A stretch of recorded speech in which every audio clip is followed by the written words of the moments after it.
Speaker, first I want to take this opportunity to thank you very much for giving me this opportunity to address bunge la wananchi. Bunge la wananchi, oye! Oye! I hope I have not breached any standing order. I must admit that today is my first time to stand here. So many years back I used to pass through Wakikuyu, but this is the first time that I'm addressing fellow Kenyans at this venue. We are here with me, with the chairman of Kenya Revenue Authority, the Honorable Derito Mureithi, who is also a former governor of Wakikuyu County, who is also my friend. We worked with him in Azimio Economic Council. He was my chairman in Azimio Economic Council, where we were 4 of us. So we are people who have worked previously. So I know this is lunchtime and you have sacrificed to be here to engage in this discussion. And I want to straight away take this opportunity to take about not more than 10 minutes, Mr. Speaker, if you allow me, to give synopsis and general overview why we are here. Then I will also invite my colleague, whom I'm sure will take slightly less than the time I will take. Then after that, we'll open it up for questions. Why I say that, actually we came to listen more than to talk. And I want to start away by saying that the positions that we hold are delegated positions. We are here courtesy of the people of Kenya. We have been given delegated authority. If it were possible, all Kenyans would be at the National Treasury signing documents and approving budgets or preparing budgets. But because it is not possible, a few of us would be privileged enough, courtesy of the people of Kenya, to sit in those offices. When we sit in those offices, therefore, duty calls on us to be accountable to the people of Kenya. Remember last year, we went through in this country something we have never experienced before. We almost had a civil unrest in this country. Why? Because there was perception among Kenyans that they were not being listened to, that nobody was prepared to give them a listening ear. We must do things differently. We must learn. We have learned. I have learned as the Cabinet Secretary in charge of National Treasury. That is why I have come here to engage with you early enough when the budgeting process is still at its very early stages, so that I can also hear from you a few things. Number one is what the Kenyans consider as priority in their lives. That is very important for us to inform the budgeting process. Number two is what are some of the challenges, especially in terms of taxation and tax measures. When you talk to Kenyans now, what is in the lips of everybody is that we are being overtaxed, and that the resources that we give the government, we don't see the value, that services are not being rendered. I want to engage you today to listen and hear from you. Apart from the challenges, apart from the problem, what do you believe would be the solutions to some of the challenges that we face as a country? Let me just take 2 or 3 minutes to break down a few things. When this government took over in 2022, there were a lot of challenges. One of them, and which is very critical, is the issue of public debt and debt servicing costs. This government took over at a time when budget deficit, as per the budget estimates of 2022-23, was 925 billion shillings, which is almost $1 trillion. Imagine an economy like Kenya borrowing a quarter of its budget every year to finance its activities. Number two, this government took over when already the government was showing signs of defaulting in paying Eurobond. I'm sure you are aware of this, which almost caused economic meltdown in this country. The shilling traded to 160 per dollar because of the signals that were sent to the economy that the government was going to default. And the window had been closed at that time.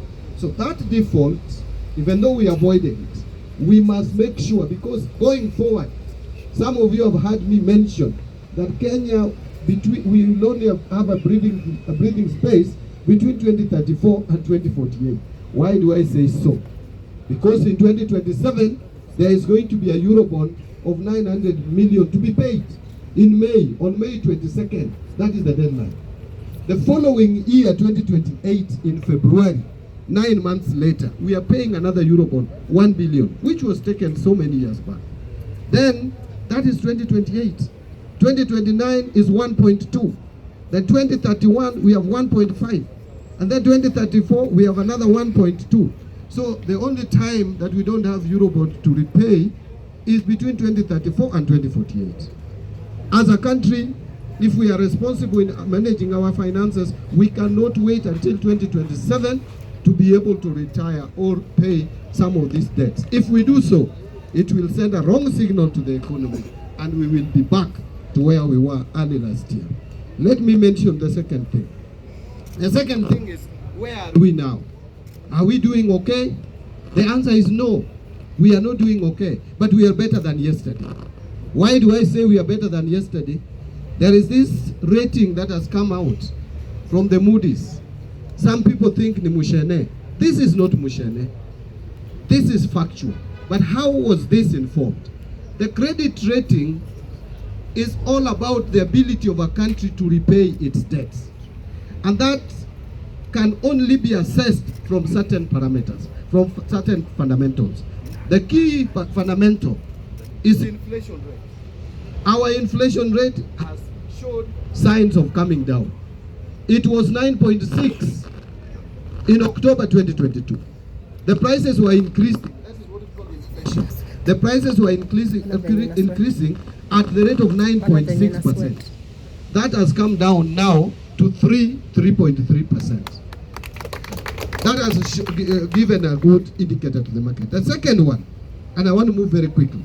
The second one is, how does government borrow? What is the rate of interest? Remember, just a few months ago when I took over office, we were borrowing at 15.6%. The government was borrowing through treasury bills, the 91-day treasury bill. We were paying 15.6%. Today, as we speak, that has come down to 9.5%, below 10%, single digit for the first time. That has given good indicators that we can be able to borrow money cheaply to retire expensive loans. Because what we are doing with the domestic borrowing is we are borrowing to repay what we had. So if you are borrowing cheaply to repay an expensive loan, that is the only way you can get out of debt trap. Even at home, if you want to come out of debt, ile fuliza tuanze na Shylock kabla tujaenda fuliza. If you have a Shylock of 30%, you go for fuliza, isn't it? Say fuliza charges you 12%. If you find a friend who can give you the same amount and you only pay 5%, you will borrow that and pay fuliza. That is how domestic borrowing works. Finally, is the issue of foreign exchange. For us to pay loan, external loan, we must pay it in dollars and other hard currencies. So a country must demonstrate that they have enough reserves to pay any loan should it fall due. Now, Kenya for a long time has had only 2 billion, 3 billion US dollars. 2 billion, 3 billion, which is just 1 month cover of imports. Because for us to buy imports, we must pay in hard currency. Right now, we have in the central bank reserves of 9.5 billion USD, which would cover our imports for 4 months, 4.9 months. That's almost 5 months. Now, as I conclude, someone will ask, Buddy, you are telling us all this. The shilling is stable, yes. All these things you are telling us. Moody has rated you positive. Where is money in my pocket? I know that was going to come up here. Mr. Speaker, if I still have a few minutes, maybe 2 or 3, then I call my colleague. It is true that Kenyans are struggling. It is true that economic times are difficult. even though this government has done something positive in the area of agriculture by encouraging production. Today, we are producing 61 million bags of maize. That is what we produced in 2023, up from 30 million bags a year before. That is double. And we are projecting maize production to be at 74 million bags. That is what would satisfy the population of this country. But even with all that, Kenyans are still feeling they don't have money in their pockets. One of the reasons, there are three reasons that I will talk about, and what we are intending to deal with those three problems. Problem number one is the simple reason that because banks have not been able to give money to the private sector cheaply, private sector has not been borrowing money from the banks to expand their businesses, to create job opportunities. So many of our youth, that is why we have now today 3.4 million Kenyans who are supposed to be working are not working. This is because businesses are not expanding. The government has been borrowing money expensively, and therefore banks also loan money to private sector even more expensively. You have started seeing banks lowering interest rates because of the deliberate efforts taken by government to reduce government borrowing and reduce interest rates so that private sector can borrow money, create job opportunities for many of you. You see, you may be earning the same salary, 100,000. But if your sister is unemployed, your brother is unemployed, they will all depend on your 100 shillings. You will not see money in your pocket. The money may not have disappeared from your pocket. It's still there. It is still the same 100. But the mouth it is feeding is a lot.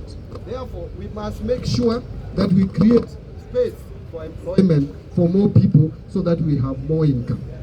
Number two is the issue of salaries.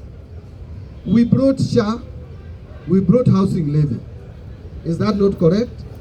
It shrunk your pay slips.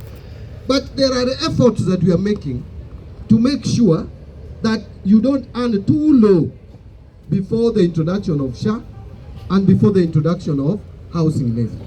Today, when I appeared before national television, I said with the amendments that we did in December, which some people were opposing, it has provided some relief, maybe not 100%, but we have moved towards reducing the burden, the tax burden on your payslip.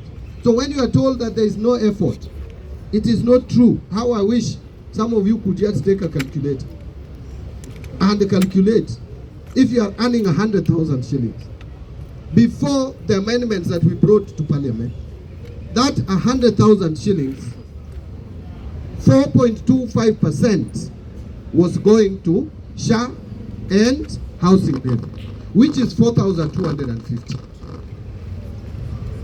Now, with the amendments, that amount, the whole of it is not going to government. Because even if you earned that money, 30% was going to be taxed anyway. Today we are saying, if you contribute to chaa and you contribute to housing, the 4,250, it gives you tax relief of 30%. So what you are actually effectively paying is 70% of 4,250, which is 2,975. Now before chaa, there was NHIF, and you were paying 1,700 if you are earning 100,000.